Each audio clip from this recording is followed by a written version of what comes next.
Bon après-midi et bon début de sabbat à tous. Donc, on se retrouve pour la leçon numéro 3, pour le résumé de la leçon. Et le titre de la leçon, c'est « Voir les autres avec le regard de Jésus ». Avant de commencer, comme à notre habitude, nous allons prier ensemble. Seigneur Dieu, Dieu trois fois saint, toi qui es notre Père dans les cieux, en cet instant, nous te louons de ce que tu nous donnes la possibilité de pouvoir étudier ta parole, d'ouvrir ta parole et de pouvoir lire les merveilleuses leçons que tu as pour nous. En cet instant, nous te demandons ton Saint-Esprit, ce même esprit qui a inspiré les auteurs, afin que nous puissions non seulement comprendre cette parole, mais que tu permettes à ce que ces paroles restent gravées dans nos cœurs et que tu nous aides à les mettre en pratique. Que notre vie soit un témoignage vivant au nom de Jésus. Amen. Alors, le verset à mémoriser nous dit, pour la leçon numéro 3, ça se trouve dans Matthieu 4, le verset 19, il leur dit, « Venez à ma suite et je vous ferai pécheurs d'hommes. » Alors, ce que nous avons vu la semaine dernière, la leçon nous avait parlé du témoignage personnel. Nous avions vu à quel point le témoignage personnel peut être, non pas peut-être, mais le témoignage personnel est puissant. Nous avons vu la puissance du témoignage personnel à travers Pierre et Jean. Nous avons vu aussi l'exemple de Marie de Magdala. Nous avons vu l'exemple de Paul, l'ambassadeur de Christ. Nous avons vu pas mal d'exemples qui montrent que ces personnes sont allées vers les autres seulement avec le témoignage personnel et il y a eu pas mal de conversions. Beaucoup de personnes ont été touchées par cela. Donc ça, c'est un peu ce que nous avions vu la semaine dernière et cette semaine-ci, la leçon nous montre comment est-ce que nous devons voir les autres avec le regard de Jésus. Alors, il faut savoir que pour Jésus, lui, il considérait tous les hommes et les femmes comme des candidats potentiels pour son royaume. Il voyait chacun, comme nous dit la leçon, avec une compassion divine. Et c'est comme ça que nous devons arriver à voir les autres. Comment nous allons faire ça? Nous allons voir cela dans la leçon. Alors, la leçon de cette semaine débute avec l'histoire de l'aveugle de Bethesda qu'on connaît très bien. Donc, je vous invite à ouvrir votre Bible dans Marc 8.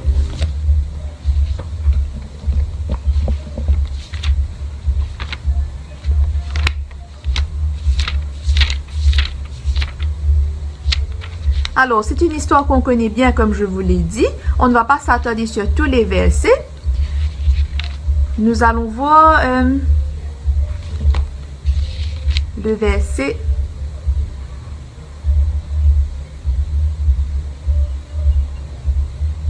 À partir du verset 22, on nous dit que ils se rendirent à Bethsaïda et on amena vers Jésus un aveugle qu'on le pria de toucher. Alors, attendons-nous un peu sur ce verset. On a souvent lu cette histoire, mais on ne s'est pas attardé sur ce verset qui nous dit beaucoup sur comment est-ce que nous devons voir les autres, comment est-ce que nous devons œuvrer en faveur des autres. Dans ce verset, il y a deux verbes qui sont très importants. On nous dit, on amena et on le pria. Alors, cela nous fait comprendre que cet aveugle a été emmené par des gens, allons dire c'était certainement ses amis, ils l'ont amené à Jésus. Déjà pour commencer dans notre marche avec Jésus, si nous voulons vraiment témoigner de Jésus, nous devons amener des gens à Jésus. Il y a beaucoup de personnes qui ne viendront pas à Jésus, sauf s'ils sont amenés à lui par quelqu'un qui a la foi. Alors cet aveugle, peut-être qu'il n'avait pas la foi que ses amis avaient. Peut-être qu'il n'avait pas la foi qu'il allait être guéri. Il se doutait peut-être un peu, il se disait, peut-être qu'il se disait, mais oui, il m'emmène, on a essayé pas mal de choses, encore une fois, ça va être un échec, etc. Mais la foi de ses amis est extraordinaire. Et comme je vous l'ai dit, il y a beaucoup de gens qui ne viendront jamais à Jésus s'ils ne sont pas amenés par quelqu'un qui a la foi. Et notre rôle à nous, c'est d'être des intermédiaires et d'amener les gens à Jésus. Et pour ce faire, nous devons nous-mêmes avoir la foi. Et comment avoir la foi? Tout cela se fait par une relation constante avec Jésus, une relation continuelle. Le deuxième verbe nous dit on le pria. D'autres mots, ça peut vouloir dire on le supplia, on l'implora, on l'exhorta, qui veut dire que les amis ne sont pas venus seulement avec leur foi, pour emmener le paralytique, l'aveugle, excusez-moi, à Jésus, mais ils ont aussi supplié Jésus, en d'autres mots, comme le dit le verset, on le pria de toucher. L'homme, comme je vous ai dit, l'homme n'avait peut-être pas la foi que ses amis avaient, mais ses amis avaient suffisamment de foi pour lui. Et parfois, nous devons, sur les ailes de la foi, porter d'autres personnes à Jésus. Et c'est une grande leçon que nous indique ce verset. C'est une grande leçon à travers cette histoire. C'est que nous devons amener des gens à Jésus et nous devons supplier. Nous devons prier pour ces personnes, intercéder pour ces personnes au pied de Jésus. Tout comme les amis de l'aveugle l'ont fait. Et là, nous connaissons bien l'histoire. Jésus va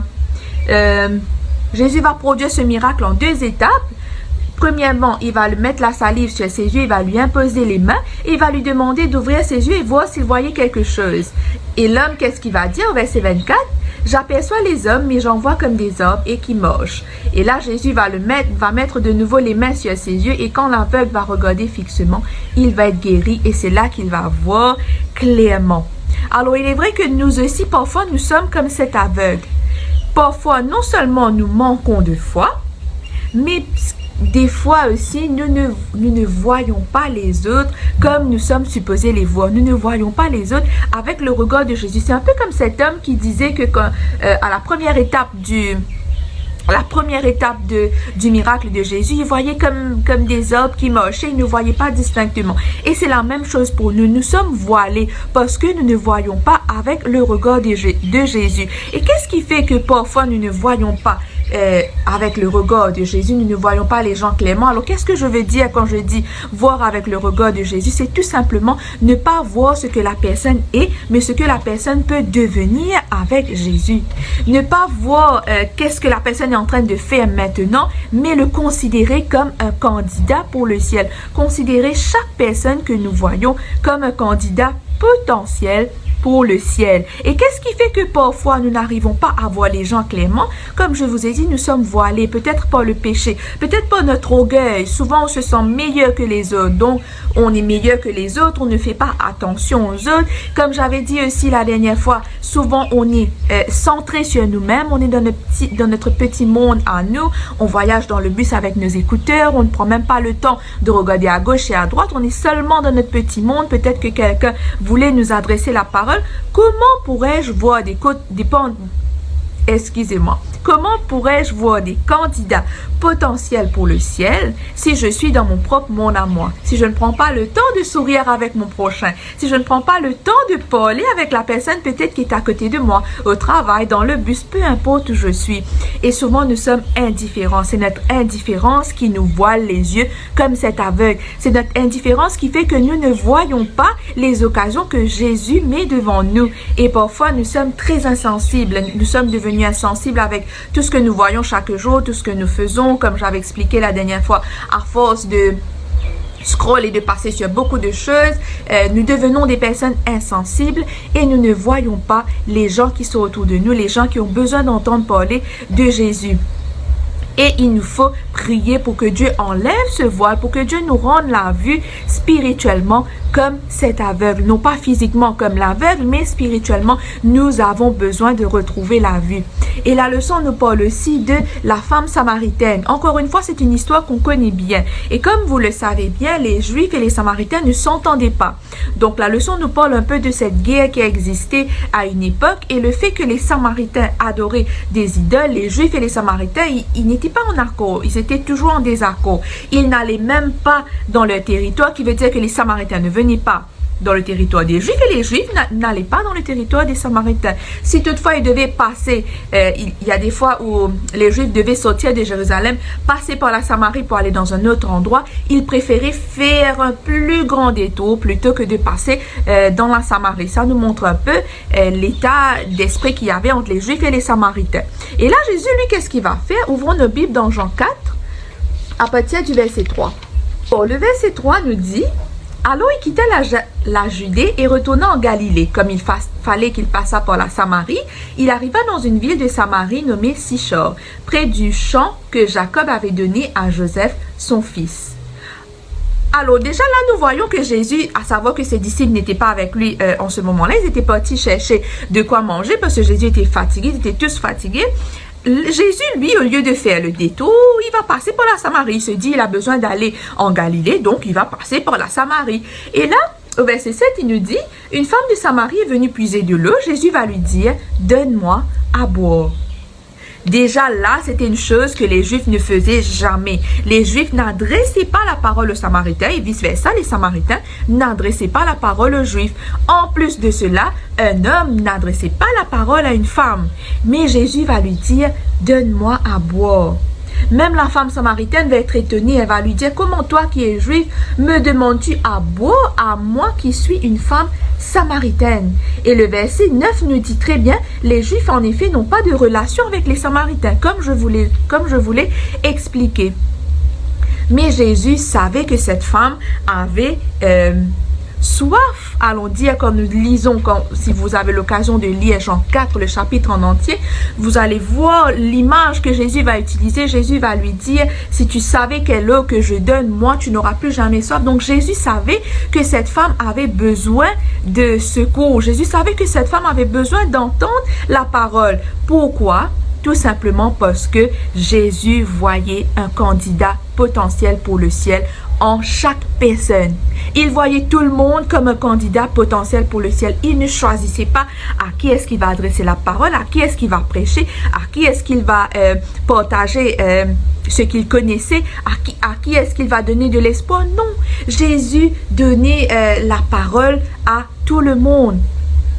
Et même quand les disciples vont venir, quand ces disciples vont retourner au verset 30, excusez-moi, ils sortent de la ville et ils vinrent vers lui. Pendant ce temps-là, les disciples pressaient de manger, disant, Rabbi, mange. Mais il leur dit, j'ai à manger une nourriture que vous ne connaissez pas. Les disciples se disaient donc les uns aux autres, quelqu'un lui aurait-il apporté à manger? Jésus leur dit, ma nourriture est de faire la volonté de celui qui m'a envoyé et d'accomplir son œuvre. Alors ici, la leçon que nous retenons, c'est que nous devons aller vers les gens. C'est vrai que parfois nous choisissons vers qui nous voulons aller. Parfois nous nous disons, ah non, mais ça c'est... Non, lui il est un musulman, donc ce sera difficile pour lui que j'aille vers lui avec ma parole, attention de dire telle ou telle chose, ou soit non, je ne vais pas aller vers cette personne-là. On choisit des gens vers qui on veut partir. C'était des exemples que je prenais. On choisit des gens vers qui on veut partir, alors que Jésus nous dit que nous devons voir des candidats potentiels pour le ciel en chaque personne. Et nous pouvons remplacer, comme je viens de vous dire, la femme samaritaine par peut-être la personne que nous ne voulons pas, peut-être notre voisin. On se dit non, mais je n'ai pas trop envie d'aller partager la parole à mon voisin. Peut-être j'hésite, peut-être je suis un peu j'ai un peu honte d'aller partager la parole à mon voisin. Je me suis déjà mis en tête que non, ça, il va pas accepter ça, il va pas accepter, il est à sur la religion, etc. Non, nous devons voir les autres avec le regard de Jésus.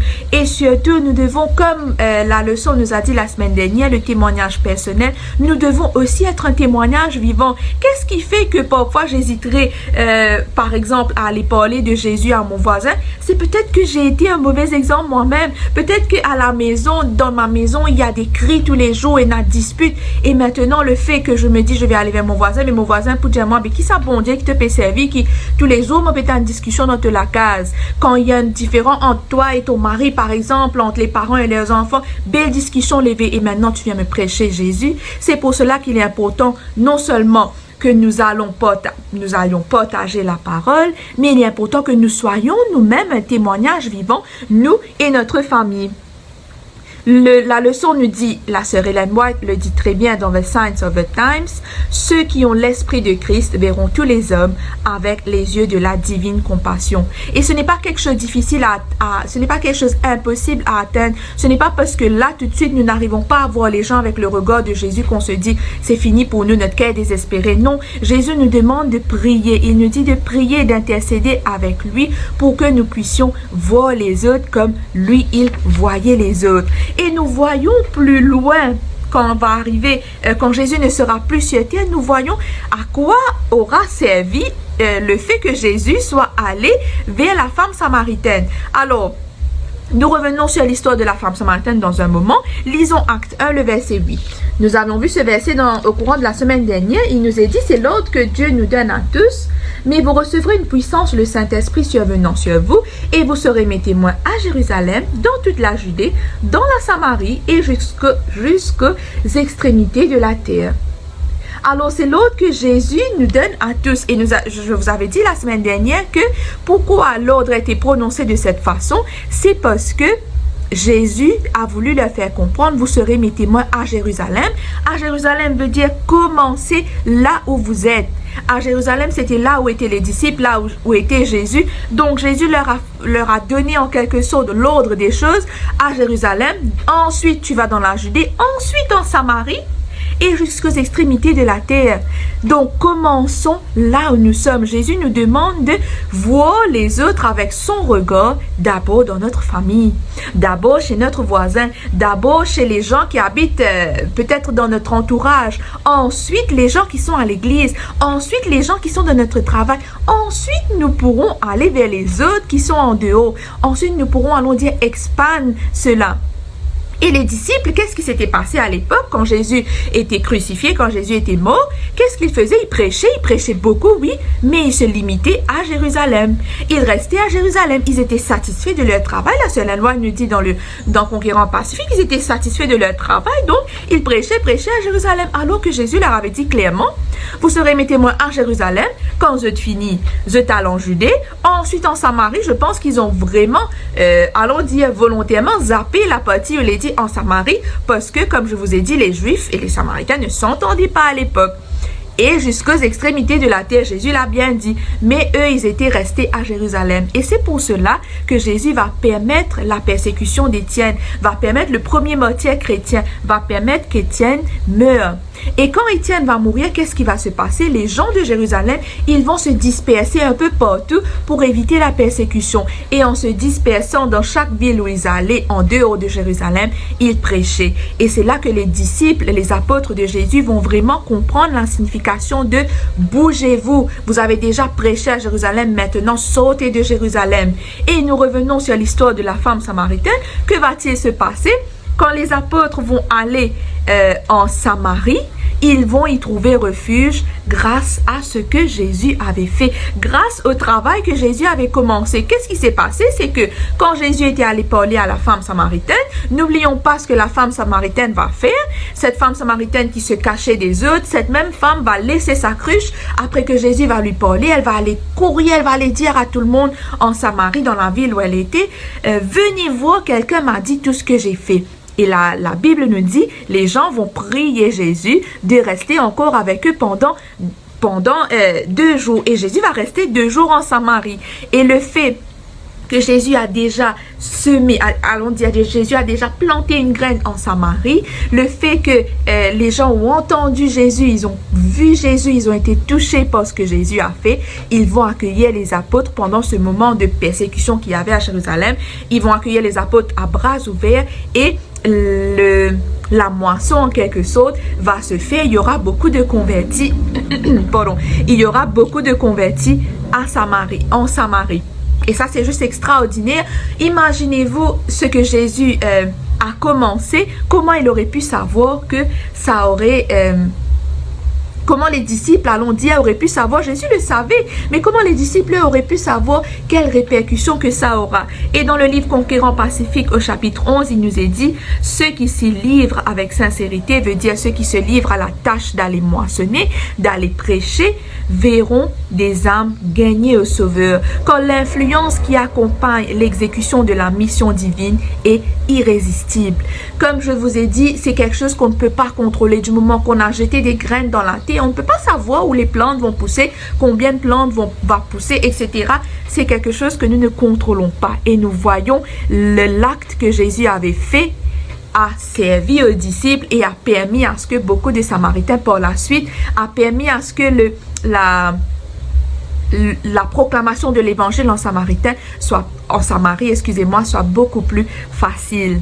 Et ça, c'est juste extraordinaire. Et la leçon nous dit clairement dans la partie de mardi Vous n'avez pas besoin d'être la personne la plus instruite au monde, la plus éloquente ou la plus douée pour pouvoir aller vers les autres. Ces dons certainement peuvent être utiles s'ils sont bien utilisés, mais au bout du compte, je lis bien dans la partie de Maudit, tout ce dont vous avez besoin, c'est de votre propre amour pour Dieu et votre amour pour les âmes. Quand nous avons l'amour agapé que Dieu nous demande d'avoir pour lui et pour les autres, vous verrez que vous ne pourrez pas ne pas prêcher. Comme le dit le verset à mémoriser de la semaine dernière, nous ne pouvons pas ne pas parler de ce que nous avons vu et entendu. Vous serez poussé par le Saint-Esprit, vous serez zélé comme le démoniaque qui a été guéri, qui est parti prêcher dans la Décapole, dans les 10 villes. Et on nous dit clairement, si vous êtes disposé à témoigner, Dieu ouvrira la voie pour vous. Et la leçon nous parle aussi, nous donne aussi l'exemple de qu'est-ce que nous devons faire. Lisons Jean 1, le verset 40 et 41. Nous voyons cet exemple à travers un des apôtres de Jésus, Jean 1, le verset 40 et 41. André, frère de Simon-Pierre, était l'un des deux qui avait entendu les paroles de Jean et qui avait suivi Jésus. Ce fut lui qui rencontra le premier son frère Simon et lui dit, « Nous avons trouvé le Messie », ce qui signifie Christ. Alors André nous donne pas mal de leçons quand nous lisons à travers ses actions, à travers ce qu'il a fait. Quand il va entendre parler de Jésus à travers Jean, qu'est-ce qu'il va faire? Il va aller voir son frère, il va parler de Jésus à son frère, il va lui dire, nous avons trouvé le Messie, nous avons trouvé le Christ. Alors déjà, là, c'est un exemple comme nous avons vu au début de la leçon, comme les amis ont emmené l'aveugle, nous aussi, il nous faut aller vers les autres, il nous faut aller trouver les autres. Et quand nous sommes animés de l'Esprit Saint, quand nous sommes totalement conscients de ce que Jésus fait chaque jour dans notre vie, nous irons de nous-mêmes trouver les autres. Nous allons dire, j'ai trouvé Jésus, j'ai trouvé la paix, j'ai trouvé quelqu'un en qui je peux avoir totalement confiance. Et on nous parle aussi du miracle de multiplication des pains. Ouvrons nos Bibles dans Jean 6, à partir du verset 5.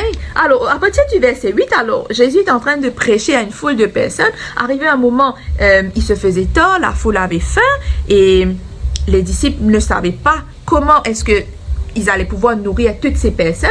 Au verset 8, un de ses disciples, André, frère de Simon-Pierre, lui dit, « Il y a ici un jeune garçon qui a 5 pains d'orge et 2 poissons. Mais qu'est-ce que cela pour tant de gens? » Alors, 5 pains d'orge et 2 poissons. Si ce petit garçon est venu présenter sa nourriture, peut-être que sa maman avait bien préparé cela pour lui, lui a dit, tiens, je te donne ton déjeuner, tu vas bien manger, comme ça tu n'auras pas faim durant la journée. 5 pains et 2 poissons, c'est quand même un bon déjeuner. Pour que ce petit garçon soit venu vers André pour lui proposer cela, c'est que certainement André avait développer une relation cordiale avec ce petit garçon. Donc la base pour voir les gens à travers le regard de Jésus, nous devons développer une relation avec ces personnes. Il nous faut avoir des relations bienveillantes, des relations positives avec les gens qui nous entourent. Et souvent, j'entends des gens dire, surtout la plupart des gens dire, hey, ça m'a pas gagné, ça m'a pas gagné, m'a pas pour non, m'a pas qu'à supporter. Comment, en tant que chrétien, peut-il sortir de notre bouche de telles choses? Alors que Jésus nous encourage à aimer notre prochain. Il n'a pas dit, aime ton prochain X comme toi-même, Y te guetter toi, si tu as envie qu'on t'en lit ou pas, si tu as envie de gagner ou pas, ça tu regardes. Non, Jésus nous a dit, aime ton prochain comme toi-même. Jésus nous a donné l'exemple de l'amour que nous sommes supposés avoir envers les autres. Et en tant que chrétien, il ne peut pas y avoir de « Ah oui, ça n'a l'air pas trop content cause avec lui ». Non, nous devons faire de sorte à avoir des relations bienveillantes, positives avec tout le monde, avec chaque personne qui nous entoure. Et la partie de Maudit nous dit « Lors de gagner des âmes à Christ, c'est lors de bâtir des relations bienveillantes et positives. » Si nous voulons gagner des âmes à Christ, nous devons avoir de bonnes relations avec toutes les personnes qui nous entourent, pas d'exception. Toutes les personnes qui nous entourent, si sur la terre actuellement, en tant que chrétien, nous aspirons à aller au ciel, certainement. Mais si sur la terre, mon papa est capable de supporter mon frère X, je n'arrive pas à le voir, mon papa même qu'à trouver, comme besoin de lui samedi, me passe à côté de lui, parce que mon papa, il y a casse-moi. Si j'ai ce sentiment envers X ou Y, comment je vais faire au ciel? Quand je vais devoir voir ce même frère X ou Y, comment je vais faire au ciel? Laissez-moi vous dire, avec cette attitude, on ne sera même pas au ciel. Et il est important pour nous de comprendre cela. Il est important pour nous déjà de prier pour que Dieu nous reforme à son image qu'il était à la base et que nous puissions avoir cet amour agapé pour toutes les personnes et développer ces relations bienveillantes avec notre entourage. Alors on nous dit encore, je vais lire dans la partie de mardi, si je pouvais lire toute la leçon tellement que tout est intéressant, mais j'ai pris seulement quelques phrases. Il nous dit, nous nous faisons des amis pour Dieu en partageant Jésus. Ils deviennent des amis chrétiens et finalement, tandis que nous partageons le message de la vérité biblique de Dieu pour la fin des temps, ils peuvent également devenir des chrétiens adventistes du 7e jour. Alors quand on vous dit d'aller vers les autres et de présenter Jésus, pas dire aux autres, allez présenter la religion adventiste, non. On vous dit d'aller présenter Jésus. On nous a donné l'ordre d'aller présenter Jésus. Et comme la leçon nous dit, ils peuvent également devenir des chrétiens adventistes du 7e jour par la suite. Et parfois, excusez-moi, la leçon nous pose une question. Pourquoi cela peut-il être si difficile parfois d'amener les membres de notre famille à Christ? Pourquoi c'est difficile pour nous souvent de commencer chez nous-mêmes, de commencer avec les membres de notre famille qui ne connaissent pas Dieu, qui ne connaissent pas notre religion, qui ne connaissent pas notre foi? Et je vous avais répondu à cette question un peu plus tôt. C'est peut-être parce que ces membres de la famille nous connaissent et que nous n'avons pas fait notre rôle d'être un témoignage vivant. Peut-être qu'il va n'a cause nous, ouais, peut-être qu'il va n'a que nous, ouais, c'est un grand, qui cause beaucoup ça, caractère extra ça. Et là, on se pose la question, mais comment est-ce que je peux aller parler de la parole à des gens envers qui je n'ai pas été un témoignage vivant? Parfois, qu'est-ce que nous faisons?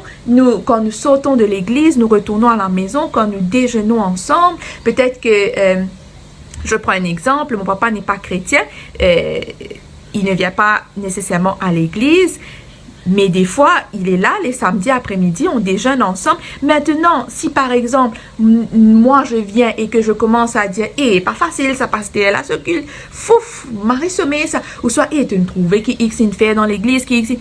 Le fait de parler de toutes ces choses, peut-être à une personne qui n'est pas convertie, le fait de parler, de faire des palabres, allons dire, la sœur et moi nous dit parfois, nous venons avec nos palabres, nous faisons cela comme un dessert, tellement que c'est bon, nous faisons des palabres à table devant des enfants, devant des gens qui ne connaissent pas Jésus, devant les membres de notre famille qui ne connaissent pas notre religion.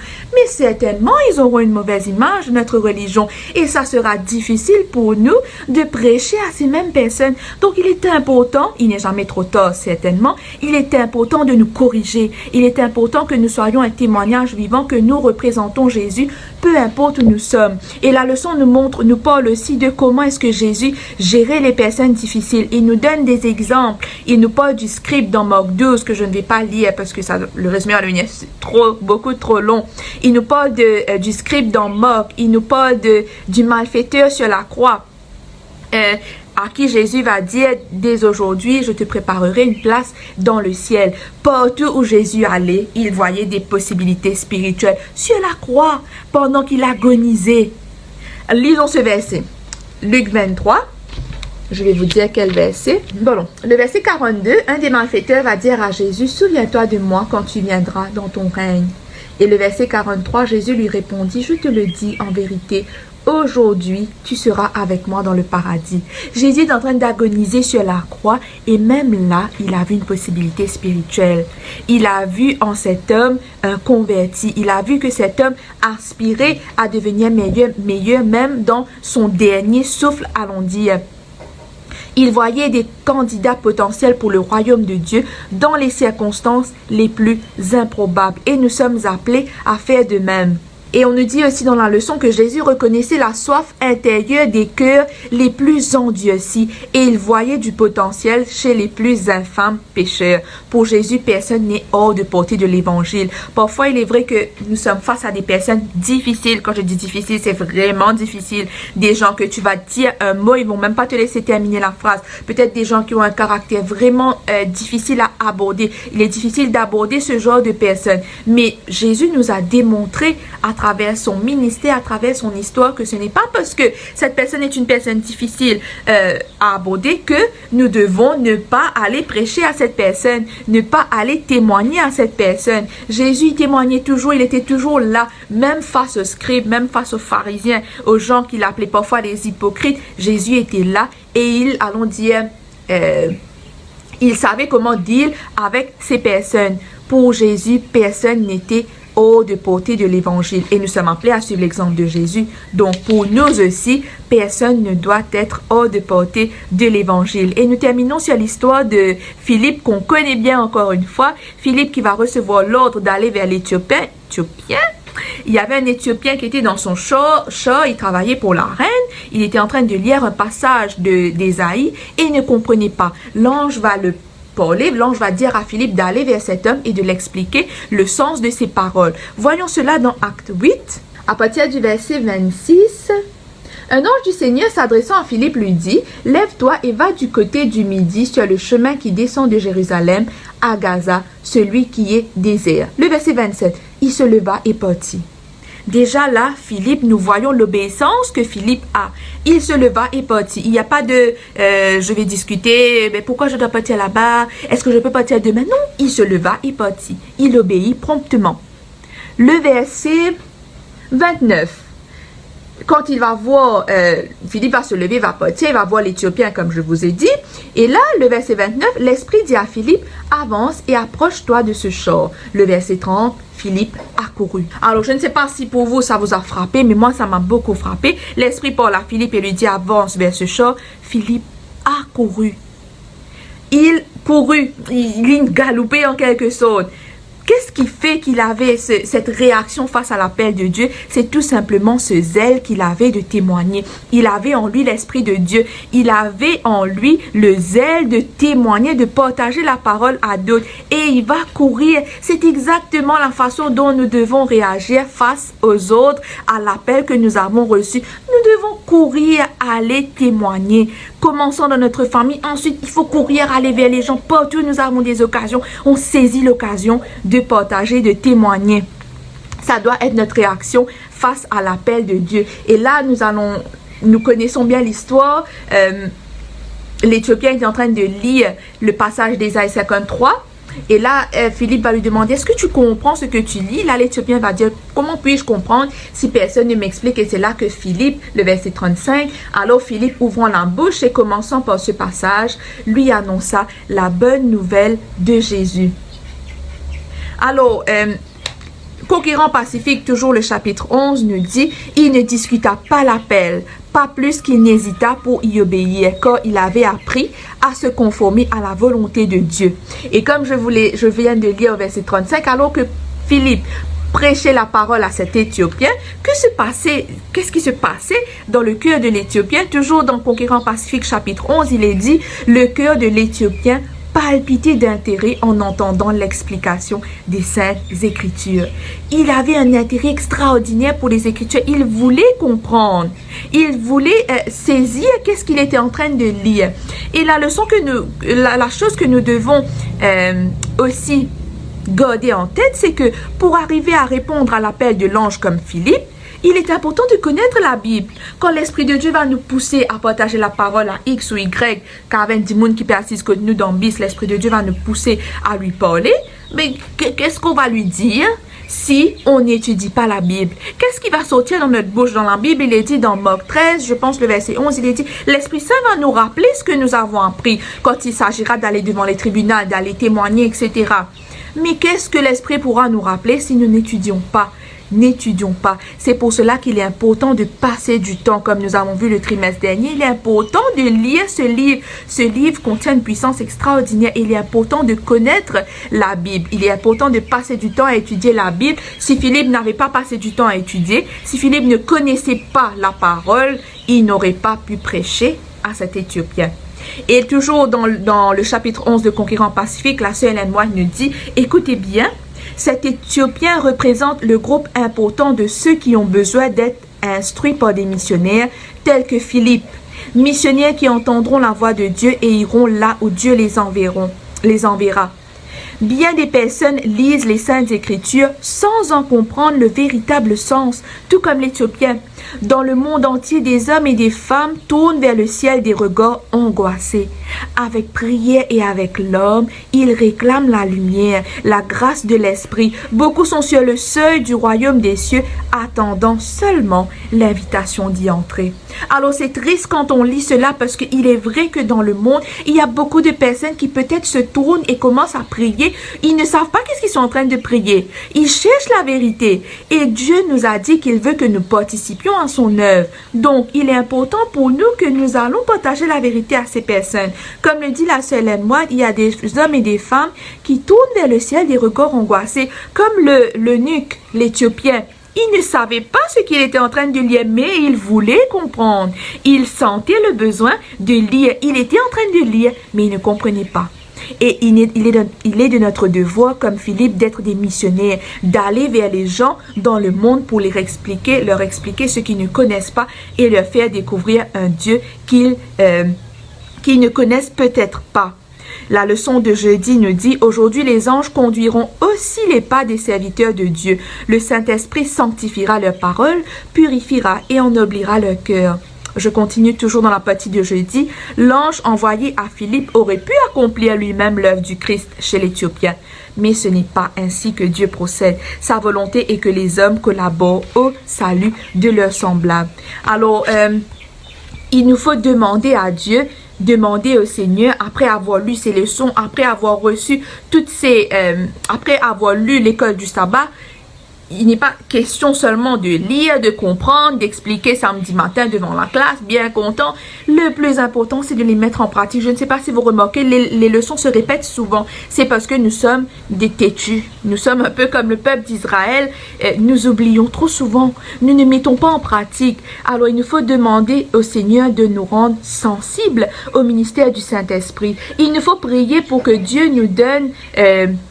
nous ouvre les yeux, pour que Dieu nous rende la vue spirituelle, pour que nous voyons les gens, non pas avec notre regard humain, qui voit les gens qui tournent du monde là, ouais, maman tourne mauvais, donc on va causer avec les non, mais qui voit les gens avec le regard de Jésus. Si Jésus, nous devons mettre ça bien en tête, si Jésus devait nous regarder avec notre propre regard, si Jésus utilisait la façon que nous regardons les autres pour nous regarder nous-mêmes, mais certainement, on aurait été un peuple perdu, complètement abandonné. Mais Jésus voit ce que nous pouvons devenir avec lui. Et c'est comme ça que nous devons voir les autres. Il nous faut rechercher Dieu pour qu'il nous accorde un œil qui voit, un cœur sensible qui écoute et ce zèle, cet empressement à aller partager le Christ aux gens qui sont autour de nous. Et vous verrez, nous verrons que nous aurons une satisfaction et une joie que nous n'avons jamais connue auparavant. Alors peut-être certains d'entre vous ont déjà amené des âmes à Christ, ont déjà fait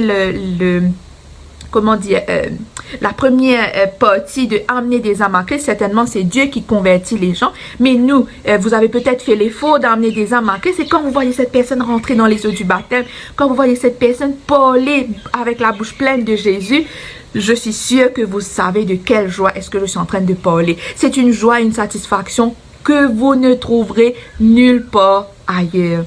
Seuls ceux qui travaillent en faveur des âmes savent la satisfaction que cela peut apporter. Alors j'espère que la leçon était compréhensible et que vous avez pu comprendre un peu à travers ce résumé et j'espère que nous mettrons toutes ces choses en pratique. Avant de terminer, nous allons prier. Alors, à savoir qu'il y a une prière dans la leçon, je vais juste faire cette prière parce qu'il nous est dit qu'il est important pour nous de faire cette prière tous les jours. Donc, je vais faire cette prière. Prions. Seigneur, je suis disposé à me laisser employer pour l'avancement de ton royaume. Ouvre-moi les yeux pour que je puisse voir les occasions providentielles que tu ouvres devant moi chaque jour. Apprends-moi à être sensible à ceux qui m'entourent. Aide-moi à prononcer des paroles d'espérance et d'encouragement et à partager ton amour et ta vérité avec ceux que je rencontre chaque jour. Au nom de Jésus. Amen. Alors, c'est une prière que dans la partie de vendredi que vous pouvez faire tous les jours pour que Dieu nous aide vraiment à voir les autres comme lui, il voit les autres. Et il est vrai que ça va prendre du temps. Amener une âme à Christ, ça prend du temps. Cela demande des efforts. Cela demande de la patience. Cela demande de l'amour. mais c'est Dieu qui nous donne tout cela. Dieu nous donnera la patience qu'il nous faut, l'effort qu'il faut. Dieu nous aidera, nous donnera du courage et l'amour qu'il faut. Dieu nous le donnera aussi. Donc, sur ce, je vous souhaite un très bon sabbat et je vous souhaite de passer un bon moment en famille.